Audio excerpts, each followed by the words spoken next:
영적으로 진심으로 주님께 우리 고백을 올려드립시다. 해산을 넘어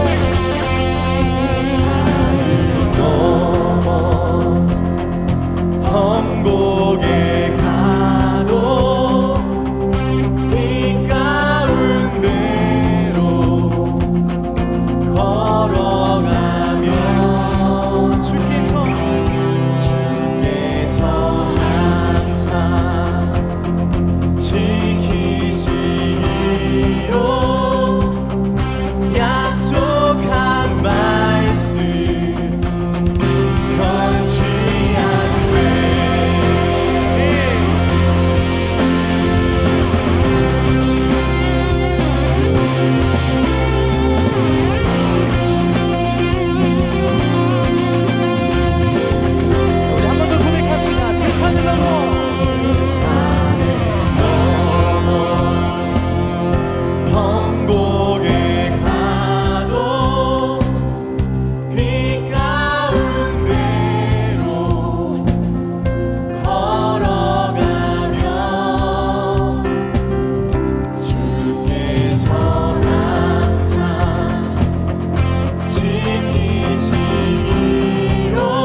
같이 일어나셔서 우리 영광송으로 하나님을 찬양하도록 하겠습니다.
은혜가 풍성하신 하나님, 이번 한 주 주님의 사랑 가운데 보내게 하시고 주의 거룩한 날 맞이하여 주의 성전에 우리를 불러주셔서 예배 드리게 하심을 감사드립니다. 이전에 올 때 빈손으로 오지 아니하고 귀한 예물 정성껏 준비하여 주님 앞에 드립니다. 모든 것 주님의 것입니다.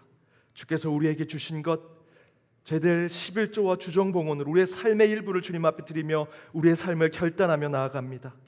많은 감사의 제목 주신 것에 감사 봉헌을, 구체적인 제목을 가지고 기도하며 드리는 목적 봉헌을 주님 앞에 드리오니 그 쓰여지는 곳에 주의 은혜가 차고 넘치게 하시고 곳곳에 하나님 나라 세워지게 하여 주옵소서. 그러나 물질이 부족하여 드리지 못한 손길들이 있습니다. 먼저 위로하여 주옵시고 그들에게도 하늘의 소망이 있게 하여 주옵소서. 오늘 예배 가운데 성삼위 하나님 임재하심을 믿습니다. 말씀이 선포될 때 말씀이신 성자 예수 그리스도께서 우리의 심령에 찾아와 주셔서 한 주 살아갈 능력과 지혜를 허락하여 주옵소서. 우리는 기도할 수 없는 자유나 성령께서 우리의 입술을 주관하셔서 주 앞에 기도하며 나아가는 이 예배자들 한 사람 한 사람 가운데 기도의 응답을 허락하는 이 예배가 되게 하여 주옵소서. 저희들이 부르는 찬양으로 하늘의 문이 열리고 오직 성부 하나님의 영광만이 드러날 줄 믿습니다. 오늘 이곳에 성부, 성자, 성령의 하나님 임재하셔서 예배자 한 사람 한 사람 가운데 주의 마음을 열어주시고 그 가운데 저희의 마음에 찾아와 주옵소서. 그러나 저희들 죄인으로 이곳에 서 있습니다. 주님의 한없는 긍휼과 자비를 베푸셔서 이 불쌍한 영혼들 용서하여 주옵시고 세상의 걱정, 근심, 육신의 질병과 마음의 상처, 가족의 문제와 일터의 어려움을 짊어지고 이곳에 왔사오나 그 모든 것 십자가 아래 내려놓게 하시고 주께서 우리에게 주신 그 응답과 오직 우리에게 해답되신 예수 그리스도를 붙들고 나가는 이 예배가 되게 하여 주옵소서. 우리의 기도에만 머물지 않게 하시고 먼 곳 선교지와 선교사들, 북녘 땅과 곳곳에 어려움을 겪고 있는 온 인류와 창조 세계를 위해 기도하는 저희들이 되게 하시고 그 기도를 오직 하나님만이 받으시는 이 예배가 되게 하여 주옵소서. 이 모든 간구 예수 그리스도의 이름으로 기도하오며 이제 우리 사도신경으로 우리의 신앙을 함께 고백하도록 하겠습니다. 나는 전능하신 아버지 하나님 천지의 창조주를 믿습니다. 나는 그의 유일하신 아들 우리 주 예수 그리스도를 믿습니다. 그는 성령으로 잉태되어 동정녀 마리아에게서 나시고 본디어 빌라도에게 고난을 받아 십자가에 못 박혀 죽으시고 장사된 지 사흘 만에 죽은 자 가운데서 다시 살아나셨으며 하늘에 오르시어 전능하신 아버지 하나님 우편에 앉아 계시다가 거기로부터 살아있는 자와 죽은 자를 심판하러 오십니다. 나는 성령을 믿으며 거룩한 공교회와 성도의 교제와 죄를 용서받는 것과 몸의 부활과 영생을 믿습니다. 아멘.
YD 뉴스 2024년 9월 22일 연동교회 소식입니다.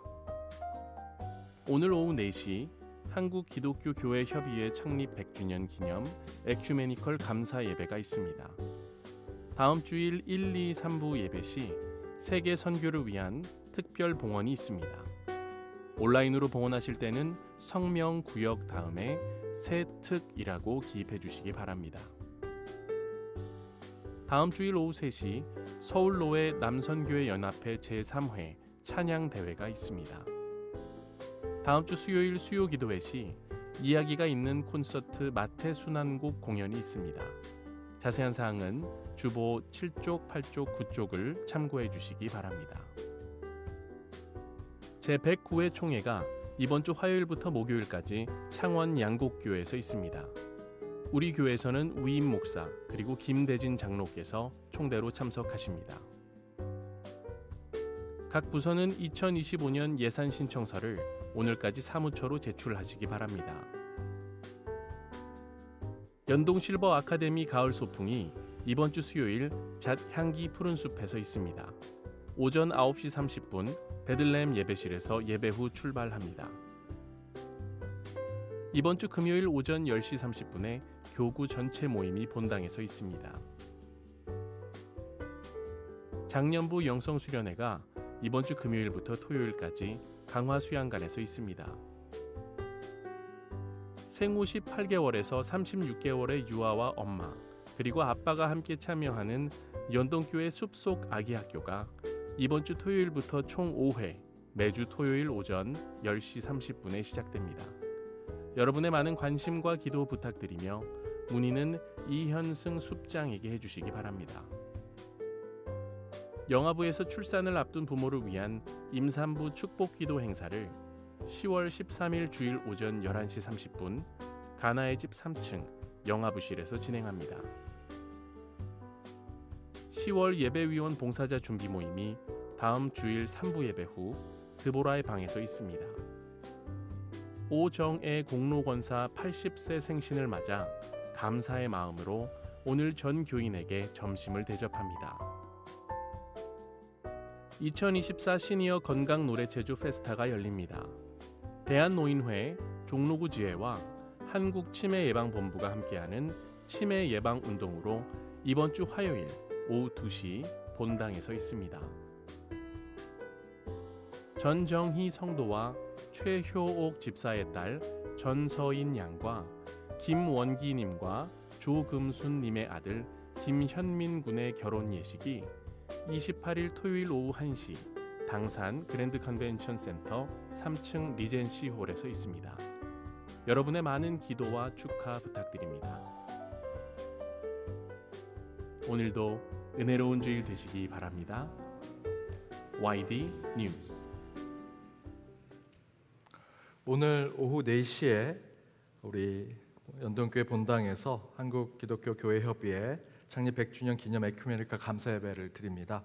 우리 한국교회 역사에 우리 한국기독교회협의회와 우리 연동교회가 아주 긴밀한 관계를 가지고 있습니다. 많은 우리 성도님들도 함께 참여하셔서 우리 감사 예배 가운데 함께 하나님께 영광 돌리길 원합니다. 다음 주일 1, 2, 3부 예배 때는 우리 세계 선교를 위한 특별 봉헌이 있습니다. 우리 연동교회는 선교사가 세운 교회입니다. 더불어 이제 그 선교의 사명을 저희가 감당해야 할 것입니다. 그래서 우리 세계 선교를 위한 특별 봉헌에 함께 참여해 주시고 우리 선교사가 세운 교회 또 선교를 또한 잘 책임지는 교회가 될 수 있도록 함께 동참해 주시기를 부탁드립니다. 다음 주일 오후 3시에는 남선교회 서울로의 남선교회 연합회 찬양대회를 우리 교회에서 합니다. 우리 교회 남선교회도 함께 참여하는데요. 많이 오셔서 축하해 주시고 또 축복해 주시고 함께 찬양 가운데 하나님께 영광 돌리길 원합니다.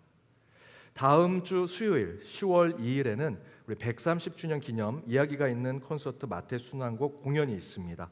수요기도회 때 저희들이 함께 콘서트를 하겠는데요. 원래 이 마태 순환곡은 3시간짜리 작품입니다. 근데 이번 콘서트에서는 합창은 제외하고 솔로와 코랄만 발췌해서 1시간 이야기가 있는 음악회로 준비했습니다. 여러분 많이 오셔서 우리 마태 순환곡을 통해서 더욱더 우리 찬양으로 하나님께 다가가는 시간이 되기를 바랍니다. 어제 어린이 페스타였습니다. 굉장히 많은 이웃의 우리 가정들 또 아이들 함께해서 너무나 행복한 시간이었고요. 계속해서 우리 청소년 페스타, 장년 페스타도 준비되고 있습니다. 기도 가운데 함께해 주시고 많은 이웃들을 초대하는 시간이 되기를 바랍니다. 저는 화요일부터 목요일까지 창원 양곡교회의 총회에 참여합니다. 저랑 김대진 장로님 참여하는데요. 이번 총회가 우리 교단의 총회가 하나님의 뜻 그리고 우리 교단에 속해 있는 온 성도들의 뜻을 잘 반영하는 총회가 될 수 있도록 함께 중보해 주시기를 부탁드립니다. 우리 슬픔 당한 가정이 있습니다. 한진숙 성도님의 남편 되시는 김영수 선도님 별세하셔서 17일 백합의 뜰에 모셨습니다. 김재원 안수 집사님의 모친 되시고 이혜석 권사님의 시모 되시는 이권선 은퇴 권사님 별세하셔서 18일 동화 경모 공원에 모셨습니다. 이명희 이 집사님의 모친 되시는 길화자 성도님 별세하셔서 20일 금산군 남이면 선산에 모셨습니다. 양윤정 집사님의 모친 되시고 김태권 집사님의 장모 되시는 김형순 권사님 별세하셔서 21일 안성 유토피아에 모셨습니다. 오늘 고 김영수 성도님 우리 유족 오셨는데요. 일어나시면 잠시 인사드리겠습니다.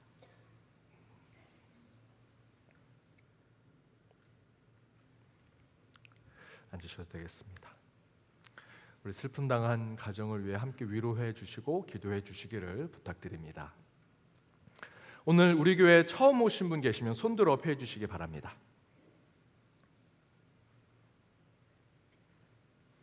없으시면 좌우 앞에 있는 분들과 인사 나누도록 하겠습니다. 은혜 시간 되시기 바랍니다. 은혜 시간 되시기 바랍니다.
귀한 찬양 감사드립니다. 오늘 하나님이 주신 말씀은 신약성경 요한복음 16장 33절 말씀입니다. 신약성경 요한복음 16장 33절 한 구절 우리 함께 한 목소리로 읽도록 하겠습니다. 이것을 너희에게 이르는 것은 너희로 내 안에서 평안을 누리게 하려 함이라. 세상에서는 너희가 환난을 당하나 담대하라. 내가 세상을 이기었노라. 이는 하나님의 말씀입니다. 아멘. 제가 이 인사를 너무나 하고 싶었습니다. 날씨가 정말 추워졌습니다. 감기 조심하십시오. 우리 옆에 있는 분들과 이렇게 인사했으면 좋겠습니다. 날씨가 추워졌습니다. 건강 조심하십시오.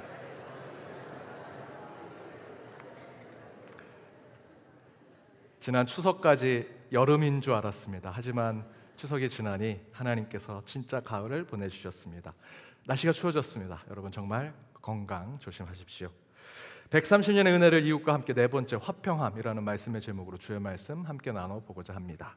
오늘 본문에 나오는 평안이란 단어가 나오죠. 이 평안이란 단어는 헬라어 원어 성경에 보면 에이레네라고 표현되어 있습니다. 이 신약 성경을 이제 또 히브리어로 번역한 70인역이 있습니다. 그래서 그 70인역에는 히브리어로 이 에이레네, 이 평안이라고 하는 단어를 샬롬이라고 표현합니다. 어원을 풀이하면 완전하다, 온전하게 되다라는 뜻을 가지고 있습니다. 왜냐하면 이 에레네라고 하는 히브리어 표현인 샬롬의 동사형이 샬람입니다.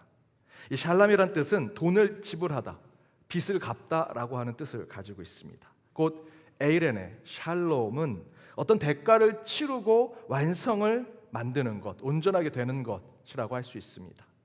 그래서 에이레네, 샬롬 그리고 화평함은 단순한 평화 또는 안전한 상태를 말하는 것이 아니고요, 누군가가 희생하고 수고하고 섬김을 통해서 얻게 되는 화평한 상태, 평안한 상황을 이야기한다 할 수 있습니다. 그것이 성경에서 말하는 화평함이라는 것이죠. 그런데 오늘 본문을 통해 그런 기독교의 화평함, 샬롬에는요, 저희들이 기억해야 할 세 가지가 있습니다. 그 세 가지의 신앙의 모습은 무엇일까? 첫 번째는 샬롬의 화평함은 대가 없이 주어지지 않는다라는 것입니다. 앞에 말씀드렸던 대로 샬롬이란 뜻은 우리가 평안, 온전해지는 화평의 세상을 얘기하는데, 그것에는 반드시 빚을 갚는 것, 내가 무엇인가를 수고한 것에 의해서 얻어지는 것의 의미처럼 저와 여러분이 신앙 가운데 갖게 될 화평함에는요, 반드시 누군가의 대가가 있다라는 것이죠. 그리스도인인 저희가 천국을 소망하며 살아가죠. 천국은요, 영화나 소설 또 세상 사람들이 얘기하는 무릉도원과 같이 도사나 선비들이 복숭아 꽃잎이 날리는 그곳에서 한적하게 유유자적 노래 부르고 낚시질하면서 종들이 해주는 밥상 차려 먹고 술상 먹으면서 호사를 누리는 것이 천국이 아닙니다. 기독교에서의 천국은요, 마태복음 13장의 여러 천국의 비유 중에 저는 감추인 보화의 비유에 저희는 이 천국을 생각해야 한다고 생각합니다. 마태복음 13장 44절에 이렇게 기록되어 있습니다. 우리 함께 읽어보겠습니다. 천국은 마치 밭에 감추인 보화와 같으니 사람이 이를 발견한 후 숨겨두고 기뻐하며 돌아가서 자기의 소유를 다 팔아 그 밭을 사느니라. 천국은요, 밭일을 하는 어떤 사람이 그 밭에서 보화를 발견했을 때, 야, 이 보화는 정말 너무나 귀중한 거구나 라고 생각하면 당장 집에 가서 자신의 모든 재산을 다 팔아서 이 밭을 내가 사겠습니다 라고 하는 마음을 갖는 것, 그것이 천국이라는 것이죠. 내 소유를, 내가 가진 모든 것을 내어놓고서라도 이것은 내가 가져야겠습니다 라는 마음을 갖는 것이 천국이라는 것입니다. 따라서 천국은요, 그냥 거저 얻어지는 것이 아니라 엄청난 대가를 치러야 합니다. 그곳에는 희생과 수고와 섬김이 필요한 것이죠. 제 아들이 이번 추석을 굉장히 기다렸습니다. 양가 할아버지 할머니를 만나면 이제 용돈을 이제 벌게 되니까, 아니나 다를까 조금 저희 아들이 컸다고 양가 부모님이 용돈을 또 올려주셨습니다. 얼마나 기분이 좋았겠습니까? 신이 났습니다. 그래서 제가 좀 농담처럼 한 가지를 제안했습니다. 제 아들이 정말 하고 싶어하는 게임이 있어요. 그래서 농담처럼 이렇게 얘기했습니다. 야, 너 추석에 받은 용돈 아빠 다 주면 그 게임 하게 해줄게. 엄마가 막아도 아빠가 엄마 잘 얘기해서 너 하게 해줄게. 이렇게 제가 얘기했습니다. 너 그 용돈 아빠한테 다 줘. 그랬더니 제 아들이 바로 이렇게 얘기합니다. 좋아요 아빠. 그거 제가 원하는 답이 아니었거든요. 그래서 야, 너 추석 때 받은 할머니 할아버지 받은 용돈을 아빠 다 주고 그 게임하면 그게 되겠냐? 너 속상하지 않겠어? 너 용돈 더 필요하잖아. 그랬더니 제 아들이 이렇게 얘기합니다. 게임하는 거라면 나 용돈 아깝지 않아요. 이제 곧 설날이 올 거잖아요. 아이들의 시간은 정말 빨리 갑니다. 저는 아직도 설날이 좀 먼 것 같은데, 제 아들은 게임하는 것이 지금 자기의 삶에 가장 중요합니다. 제일 하고 싶어요. 자기가 가지고 있는 돈은 중요하지 않습니다. 그 돈으로 내가 게임을 할 수 있다면 내가 가장 하고 싶은 일을 하고 싶다 이야기하는 것, 여러분 그것이 천국을 가는 것이죠. 감추인 보화를 가지고 있는 밭을 얻고자 한다면 자신의 전 재산, 전 소유를 내어놓고도 아깝지 않는 것, 그 마음을 갖게 되는 것이 천국이라고 마태복음 13장에서 얘기합니다. 이처럼 천국은요, 내 것을 다 쏟아내어서 가질 수 있는 것, 어찌 보면은 매우 값비싼 대가를 치르고 얻는 것이 천국이라고 할 수 있습니다. 그래서 하나님은 이런 의미를요, 이스라엘 백성들을 통해서 구약 성경의 그 역사를 통해 그들이 하나님 나라 땅, 하나님이 약속한 그곳을 가기 위해서는 그러한 엄청난 대가를 치러야 하는 것들을 깨닫게 해주셨습니다. 가장 먼저는 아브라함을 통해서 아브라함에게 지시하셨죠. 내가 내게 지시할 땅으로 가라. 어디로 가라 딱 정확히 알려주신 것도 아닙니다. 지시할 땅으로 가라. 내가 너에게 약속한 땅이 있다. 그곳으로 가라. 그곳에 그냥 걸어만 가면 갈 수 있는 땅이 아니었습니다. 성경 말씀에 보면요, 아브라함이 그 땅을 가기 위해서 가는 중에 아버지를 잃었습니다. 갈대아 우르라는요, 지금으로 얘기하면 미국의 뉴욕과 같은, 영국의 런던과 같은, 한국의 서울과 같은, 누구나 다 가고 싶어하고 그곳에 살고 싶어하는, 그곳을 떠나면 완전히 그 문명에서 벗어나는 것 같은데, 하나님이 그 아브라함에게 그 땅을 벗어나서 내가 지시할 땅으로 가라, 갈대아 우르를 떠났다라고 성경이 증거하죠. 고향을 버렸습니다. 가족도 잃었고요. 얼마나 가는 것을 고생했는지 아브라함과 사라는요, 자식을 낳지 못할 정도로 육신의 고난도 있었습니다. 가족을 잃고 고향을 잃고 자신의 모든 것들을 내려놓고 포기했을 때 하나님께서 지시할 땅으로 가게 되더라는 것이죠. 지난 봄부터 여름까지 함께 나눴던 여호수아의 말씀, 여호수아의 길이라고 하는 말씀에 출애굽한 이스라엘 백성들이 하나님의 약속의 땅에 들어가죠. 어떻게 들어갑니까? 그곳에 가면 거민들이 있습니다. 이미 40여 년 전에 그 선배들을 통해서 그곳에 우리가 들어가면 우리는 메뚜기와 같아 다 죽게 될 거야 라는 것을 이미 알고 있죠. 그럼에도 불구하고 그 땅에 들어갑니다. 그때 무엇이 필요하겠습니까? 창과 칼을 가져야겠죠. 그러나 여러분 함께 말씀 나눈 거 알고 있지 않으십니까? 도리어 전쟁의 칼과 창이 아니라 양식을 준비하라고 하셨습니다. 칼과 무기를 준비해야 될 것 같은데 오히려 양식을 준비하라 하셨고요. 요단강을 건널 때는 배를 준비하고 수영을 잘하는 해병대원들과 같은 특수부대를 세워야 될 것 같은데 오히려 그들의 모든 것인 언약궤를 제사장들이 메고 아직 물이 갈라지지도 않았는데 그 물에 들어가라고 말씀하셨습니다. 이제 전쟁을 준비해야 될 것 같습니다. 요단강도 건넜고 이제 여리고 성도 있고요, 가나안의 거민들이 곳곳에 쳐들어올 것 같습니다. 전쟁을 준비해야 될 것 같은데 그때에도요, 하나님은 그 이스라엘 백성들이 나의 자녀인 줄을 너희들이 증명하기 위해서 할례를 하라고 명령하셨죠. 그 모든 것을 다 내려놓게 합니다. 하나하나 포기하게 하고 내어주게 하고 내려놓게 하심으로 진짜 하나님 땅에 가게 하시더라는 것이죠.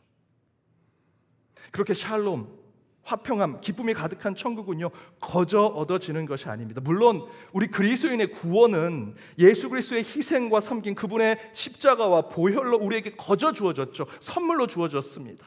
하지만 저와 여러분이 잊지 말아야 할 것이 있습니다. 그 거저 선물로 얻은 우리의 구원의 삶은요, 예수님께서 그 골고다에 오르는 고초와 십자가의 죽음으로 그 엄청난 값비싼 희생과 보혈로 우리가 구원받는 자가 된 것을 깨달아야 합니다. 우리 신앙 가운데 화평함을 이루는 것은 반드시 우리가 모르는 누군가의 희생을 통해, 섬김을 통해 이루어지고 있다라는 것이죠. 여러분, 여러분의 심령 가운데 화평이 혹시 깨지셨습니까? 여러분 가정 가운데 평안이 사라지셨습니까? 샬롬, 에이렌의 참된 화평을 누리기 위해서는요, 누군가가 하나의 미랄이 되어야 합니다. 내가 썩어지고 내 것을 포기해야만, 내 것에 내어줌이 있어야 하고 내 것에 헌신과 희생이 있어야만 참된 화평을 맛볼 수 있다라는 것입니다. 화평을 원하시고 평안을 원하신다면, 그것을 위해 하나님께 기도한다면, 여러분 그 누군가가 희생하고 섬기게 된다라는 것을 생각하기 이전에 지금 바로 하나님께서 여러분을 부르신다면 여러분께서 그 섬김과 희생과 내어놓음의 자리로 가시기 바랍니다. 여러분으로 인해서 여러분의 가정, 여러분의 공동체, 우리 교회가 화평을 이룰 수 있습니다. 그렇게 여러분의 섬김과 희생, 내어줌과 내려놓음으로 참된 화평을 이루시는 여러분의 심령, 여러분의 가정, 우리 교회가 되기를 주님의 이름으로 축복합니다. 두 번째 에이레네의 화평은요, 먼저 내 안에서 이루어진다, 나로부터 출발한다라는 것입니다. 화평, 평화, 화해, 용서라고 하는 이 구호는요, 정말 대단한 공동체나 기관에서 외치는 구호 같지요. 어느 나라나 어느 교회가 첫 해에 주제처럼 잡는 것, 올해 평화를 추구하자, 올해 화평을 이루는 교회가 되자라고 하는 어떤 운동의 슬로건처럼 들립니다. 하지만 성경 안에서의 화평과 샬롬의 출발은요, 먼저 우리 안에서부터 시작된다라고 성경은 증거합니다.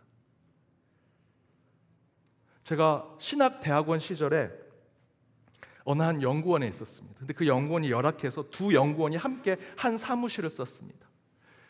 근데 거기에 있었던 한 사무실은 기독교 상담 연구원이었습니다. 이 기독교 상담 연구원은 이제 전화가 오면 전화 상담을 해주시는 분이 매일 한 분씩 오십니다. 거기에 저희들이 무슨 벽이 있는 게 아니라서 그냥 책상 하나로 이쪽에 우리 상담 연구원이 앉아 계시고, 저희는 이쪽에서 이제 자료를 준비하고 연구를 하고 함께 토론을 하고 그런 일들을 하는데 한 공간에 있습니다. 근데 그 상담 연구원이 매일 이렇게 몇 명이 돌아가면서 오시는데, 한 분은 9시에 딱 출근해서 자리에 앉으면 상담이 매번 오는 건 아니니까요, 하루 종일 인터넷 쇼핑을 하십니다. 그러다가 어느 날 그 인터넷 쇼핑이 잘 안 됐는지 출근하시자마자 그 인터넷 쇼핑몰에 전화를 걸어서 그렇게 화를 내시는 겁니다. 당신들이 물건을 잘못 뜯어서 내가 손해를 봤다고, 당장 물어내라고, 내가 당장 신고하겠다고, 경찰을 부르겠다, 변호사를 부르겠다, 막 소리를 지르고 서로 싸웁니다. 전화를 끊었다 다시 들었다 하는 중에 갑자기 상담하는 전화에서 벨이 막 울렸습니다. 그러자 이분이 한숨을 한번 3번 크게 쉬더니 전화를 받으시고 이렇게 얘기하십니다. 여보세요, 기독교 상담연구원 누구누구입니다. 하나님의 평화가 임하는 상담을 함께 하겠습니다. 방금 전에 쇼핑몰 직원하고 정말 세상에서 가장 평화롭지 않은 싸움을 하셨던 분이 상담가가 전화를 했더니 하나님의 평화가 임하는 상담을 하겠다고 말씀하십니다. 저희는 옆에서 앉아가지고 어안이 벙벙했습니다. 야, 그 상담하는 분 정말 불쌍하다. 저런 분한테 전화해서 저분은 지금 마음에 평정도 없고 다툼과 분노가 있는데 정말 평화스러운 상담을 할 수 있을까? 여러분, 오늘 본문에 너희로 내 안에서 평안을 누리게 한다라는 말씀은요, 너희로라고 하는 것은 우리 한 사람 한 사람을 얘기합니다. 우리 한 사람 한 사람을 통해 평안을 누림으로 우리 가운데 화평을 이루시겠다라는 것이죠. 그 한 사람에게 임하는 성령의 평화, 그 비둘기 같은 평화가 우리에게 화평을 이루게 하실 것이다. 화평의 시작은 한 사람 한 사람에게서부터 시작이 되는 것입니다. 제가 계속해서 반복해서 요즘에 여러분께 말씀드리는 얘기지만, 예수님께서 원수를 사랑하라 하셨죠. 그 원수는요, 보편적인 원수가 아닙니다. 여러분에게만 원수지요, 나에게만 원수인 그 사람을 사랑하라는 겁니다. 근데 그 원수와 불편한 관계를 해결할 수 있는 방법은요, 다른 거 아니죠. 보편적 원수가 아니기 때문에 여러분이 그 원수를 사랑하기만 하면 됩니다. 제가 어느 한 공동체에 있었습니다. 그 공동체에 저를 굉장히 불편하게 한 분이 있어서 그분에 대해서 제가 너무 마음이 힘들어서 그 공동체에 함께 있는 선배를 만나가지고 그분의 험담을 좀 했습니다. 그분 너무 힘들고 사람이 인품도 안 됐고, 그러면서 그분의 공감을 좀 끌어오려고 제가 이렇게 물었습니다. 형님, 정말 그분 좀 이상하지 않으세요? 그랬더니 그 형님이 제 얘기를 듣고 잠시 생각하더니 제게 이렇게 대답했습니다. 아니, 나는 그분 괜찮은데 너가 좀 오해하고 있는 것 같아 라고 얘기하십니다. 그 즉시 제 마음에 분노의 불꽃이 막 타오르더니 제 앞에 있는 형님도 원수가 되기 시작했습니다. 이놈도 원수구나. 화가 나기 시작하면서 이 형님이랑 얘기 더 하지 않고 그동안 그 사이에 그 형님과는 연락도 하지 않았습니다. 내 주변에 제가 이런 얘기를 해서 그분, 그 원수의 편을 들면요, 그 사람이 저를 괴롭힌 적도 없는데 제 원수가 되는 것을 제가 경험했습니다. 시간이 좀 지나서 제 삶을 돌아보니 제가 한 분을 원수로 생각했는데 그 원수가 된 그 사람과 여러 다른 사람들을 얘기할 때마다 이 사람도 원수가 되고 저 사람도 원수가 됩니다. 그들이 나를 괴롭히거나 나에게 해코지를 한 것이 아닌데도요, 그 원수를 옹호하고 변호한다는 이유로 다 원수로 제가 삼고 있는 것을 보았습니다. 제가 충격을 받았고요, 회개했습니다. 이 문제를 어떻게 해결할 것인가 생각보다 간단했습니다.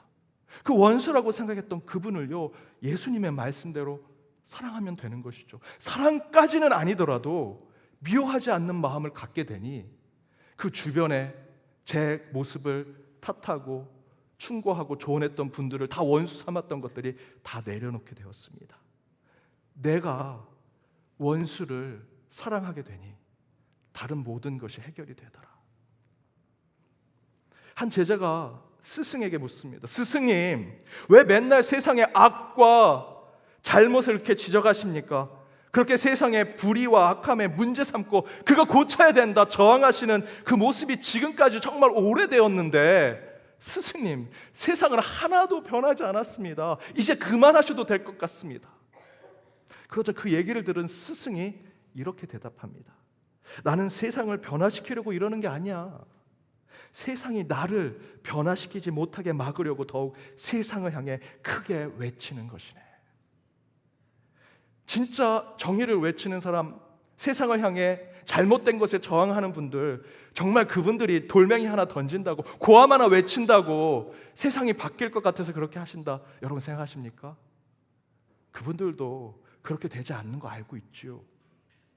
정말 중요한 것은요, 세상의 그 새 속에 물들지 않기 위해서, 나도 그 잘못된 불의한 세상에 그래 그렇게 살면 좀 편하니까 그 잘못된 악한 세상에 내가 거기에 바람반지로도 나도 똑같이 세상 사람들처럼 저 높은 곳에 올라갈 수 있는 길에 들어설 수 있으니까 그런 것에 물들지 않기 위해서 내가 그것을 향해 고함을 지르고 정의를 외치는 것이다 라는 것이죠. 내가 온전하면, 내가 화평하면 세상도 달라질 수 있다. 바울이 갈라디아서 6장 1절에서 이렇게 얘기합니다. 우리 함께 읽어보겠습니다. 형제들아, 사람이 만일 무슨 범죄한 일이 드러나거든 신령한 너희는 온유한 심령으로 그러한 자를 바로잡고 너는 자신을 살펴보아 너도 시험을 받을까 두려워하라. 바울이 뭐라고 얘기합니까? 문제가 있는 사람에게 신령한 너희는 온유한 마음으로 그들을 바로잡아야 됩니다. 의로운 것에 정의에 대해서 외쳐야 되고요, 불의가 있으면 저항해야 된다. 하지만 더 중요한 것은 뒤에 있습니다. 너 자신도 살펴보아 너도 그 시험에 빠지지 않게 살아야 된다. 잘못된 일을 보았거든 지적하고 비판할 수 있죠. 하지만 최종적인 목적은요, 내 자신이 그 세속과 죄악에 물들지 않고 시험받지 않는 삶을 살아가는 것. 그 이유는요, 참된 정의로움, 온전한 화평이든 세상의 모든 것은요, 가장 먼저 여러분 한 사람 한 사람 나로부터 시작되기 때문입니다. 여러분 화평한 가정을 원하시면 먼저 여러분 자신부터 화평함과 평온함을 찾으셔야 합니다. 공동체가 갈라지는 것 같고 시끄러운 것 같을 때 가장 좋은 신앙의 방법은요, 야 너희들 잘못됐어 그러면 안 돼, 너희들 둘 싸우는 거 여러분 해결하려고 나서지 마시고요, 먼저 내 자신을 돌아보십시오. 내 안에 분열 대신의 일치를, 미움 대신의 사랑을, 다툼 대신의 용서의 마음을 품을 때 그곳에서부터 화평이 시작됩니다. 그렇게 나부터 먼저 화평으로 나아가 더욱 하나님이 원하시는 우리 연동의 제단과 여러분의 가정이 되시길 주님의 이름으로 축복합니다. 그렇게 화평이 나에서부터 시작됐다면 그 화평의 마지막 결론은 어떻게 되느냐? 그것은 하나님께 맡겨야 한다는 것입니다. 이게 세 번째입니다. 여러분, 하나님도 가장 해결하기 힘든 기도 제목이 있습니다. 많은 세속에 있는 분들, 교회 밖에 있는 사람들이 얘기하죠. 하나님 보여주시기만 하면 제가 하나님 믿겠습니다 라는 기도의 제목, 얼마든지 그들 하나님께서 다 보여주시고요, 하나님의 믿는 자로 다 불러주셨습니다. 어르신들이 이런 기도 제목 많이 하죠. 하나님, 제가 살 만큼 다 살았습니다. 이제 빨리 천국 가게 해주십시오. 그 기도하는 뒤에요, 약통이 한 30개 됩니다.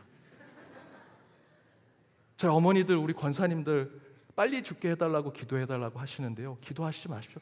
뭐 관절염 먹고 이런 거 먹으면 안 죽습니다. 기도 제목 절대 응답 안 됩니다. 기도하실 필요 없습니다. 이런 거 하나님, 이거 힘든 기도 제목 아닙니다. 진짜 하나님이 해결하기 힘든 기도 제목이 있는데요, 관계에 대한 겁니다. 며느리와 시어머니, 고부간의 갈등, 이거 예수님 해결 못합니다. 왜 그렇죠? 예수님은 결혼한 적이 없으시죠? 마리아는 며느리를 둔 적이 없습니다. 아무리 여러분 기도해도요, 예수님 이해 못하실 겁니다. 믿음 좋은 며느리가 예수 믿지 않는 시어머니께 늘 핍박을 받습니다. 그래도 이 시어머니를 어떻게든 전도해 보려고 눈물로 기도하고, 특별히 찬송가 342장 너 시험을 당해 죄짓지 말고, 이 찬양을 부르면서 위로를 받으면서 그 시어머니에게 늘 고난을 당해도 그 어머니를 위해서 기도했습니다. 그 모습을 보고 교회 식구들이 이 시어머니를 찾아갔습니다. 어머니, 예수 믿으세요. 교회 나오세요. 며느리가 얼마나 어머니를 위해서 눈물로 기도하는지 아세요? 그러자 그 시어머니가, 무슨 나를 위해 기도해. 나도 그 며느리 기도하는데 찾아가 봤는데 그렇게 나를 노래를 부르면서 시어머니 물리쳐 달라고 노래를 부르던데, 뭐라고 노래를 불렀는데요? 그랬더니 342장 너 시어머니를 당해 범죄치 말고 너 용기를 다해 물리쳐라. 너 시어머니를 이겨 새 힘을 얻고. 시험을 시어머니로 들은 겁니다. 시자만 나와도요, 며느리가 나를 욕하나 보다 라고 생각하는 거죠. 여러분, 이렇게 오해하는데 하나님이 시어머니하고 며느리의 관계 해결하실 수 있겠습니까? 며느리와 시어머니의 관계가 아니고요, 사람의 모든 관계는요 정말 복잡하고 힘든 겁니다. 쉽지 않습니다. 그럼에도 불구하고요, 성경과 하나님은요 계속해서 화평을 위해서 기도하라 말씀하십니다. 왜냐하면 오늘 본문에 이렇게 얘기하죠. 세상에서 너희가 환난을 당하나 담대하라. 내가 세상을 이겼다. 내가 세상을 이길 힘을 너희에게 주겠다. 너희가 그 관계를 해결할 힘을 너희에게 깨닫게 해주겠다. 너희 시어머니 며느리의 관계를 극복할 수 있는 관계에 아주 좋은 처세법을 내가 너희들에게 알려주겠다 말씀하지 않으십니다. 너는 담대히 기도하라. 내가 세상을 이겼다. 내가 세상을 이긴 통치한 이 세상에 너희를 살게 하겠다 말씀하고 계시죠. 그것은 무슨 얘기입니까? 나를 의지해라. 너희들이 아무리 여기서 어떤 관계를 회복하려고 해도 될 수 있는 문제가 아니다. 내가 이 세상을 이겼으니 내가 이긴 이 세상 가운데 나를 믿고 나를 의지하고 이 땅에 살아라 라고 말씀하시는 말씀이죠. 예수가 물 위를 걸어오십니다. 베드로가 그 모습을 보고 저도 물 위를 걷고 싶습니다. 주님, 제게 명령만 하십시오. 말씀만 하십시오. 그러면 저도 걷게 되리라 믿습니다 라고 얘기하죠. 저와 여러분이 살아가는 인생이, 저와 여러분이 관계하는 모든 인간관계가 그런 물 위를 걷는 거 아닙니까? 그 얘기는 뭡니까? 물 위를 걸을 수 없다는 거죠. 완벽한 관계를 이룰 수 없습니다. 완벽한 삶을 살 수 없습니다. 그때 베드로가 묻습니다. 주님, 제게 말씀만 하십시오. 그러면 그 말씀에 제가 의지해서 물 위를 걷겠습니다. 그래서 베드로는 물 위를 걷죠. 그런데 순간에 물에 빠져버립니다. 뭐 때문에 그렇습니까?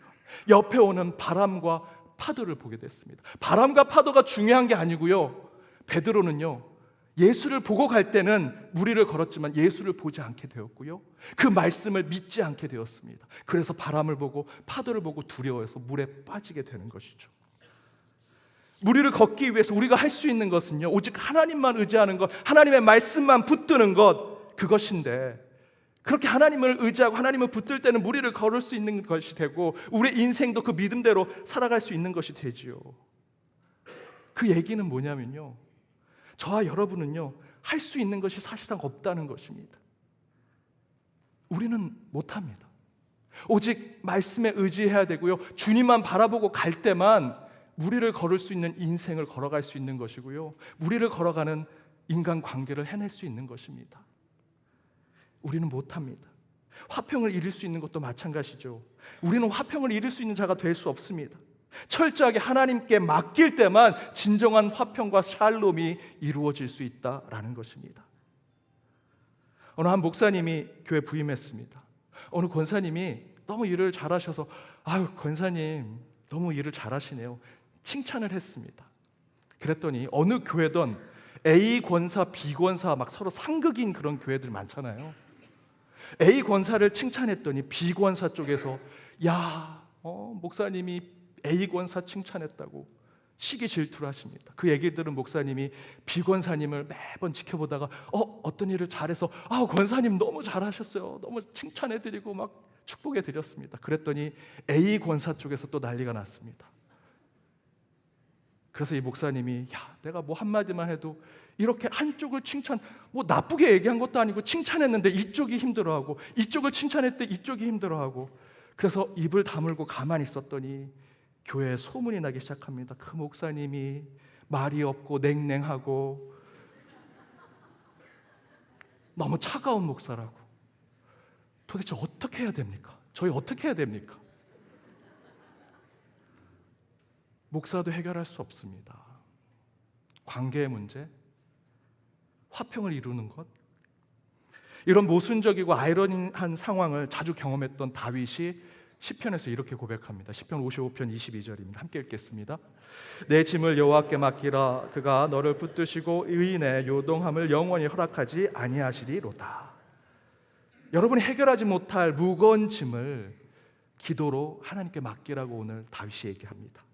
그러면 하나님께서 말씀하시죠. 내가 의인이고 너가 잘못한 것이 없다면 내가 세상에서 너를 흔들고 너를 요동케 하는 것을 내가 막아주겠다. 걱정하지 마라. 대신에 네가 요동하고 사람들이 너를 흔드는 것은 너가 해결할 수 없지만 너가 기도하면 내 짐을 내가 대신 맡아주겠다 약속해주고 계십니다. 사랑하는 여러분, 화평은 우리가 이룰 수 있는 것이 아닙니다. 하나님이 하실 것입니다. 화평은 참으로 좋은 말이지만 그것을 성취하는 것은 참으로 어렵습니다.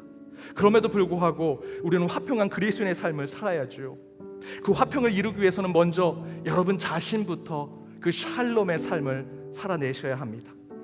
그럼에도 불구하고 화평은 내가 아니라 하나님이 이루신다 믿으시고 오직 주님께 의지하시고 그 어려운 관계, 어려운 화평을 이루지 못하는 것을, 그 짐을 하나님께 맡기시고 오직 하나님께서 이루시는 화평의 삶을 살아가는 저와 여러분, 우리 연동의 모든 권속들 되시길 주님의 이름으로 축복합니다. 오직 예수만 붙들고 나가는 찬양으로 함께 결단하며 나아가겠습니다. 고단한 인생길 힘겨운 오늘도 예수 내 마음 아시네. 지나간 아픔도 마주할 세상도 예수 내 마음 아시네. 하루를 살아도 기쁨으로 가리. 예수 늘 함께 하시네.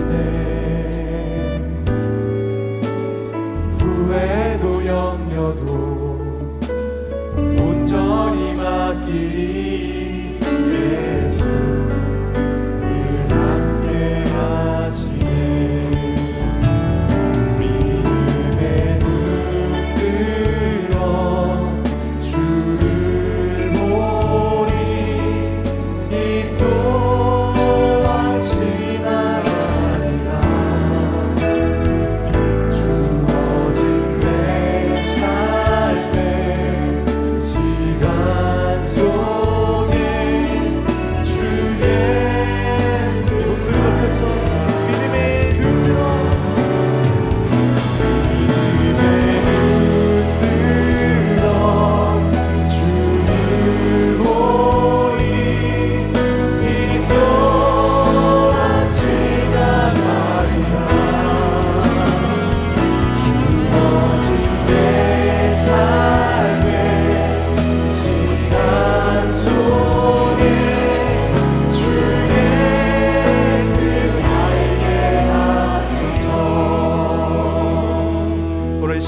오늘 말씀에 결단하여 함께 기도하기 원합니다.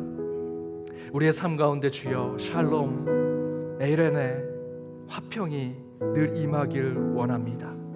그러나 그 가운데는 그 화평을 위해 누군가의 수고와 희생과 섬김이 있음을 깨닫게 하여 주옵소서. 혹여 그 화평을 위해 나를 부르신다면 그 부름에 응답하는 저희가 되게 해달라고 이 시간 함께 기도하기 원합니다.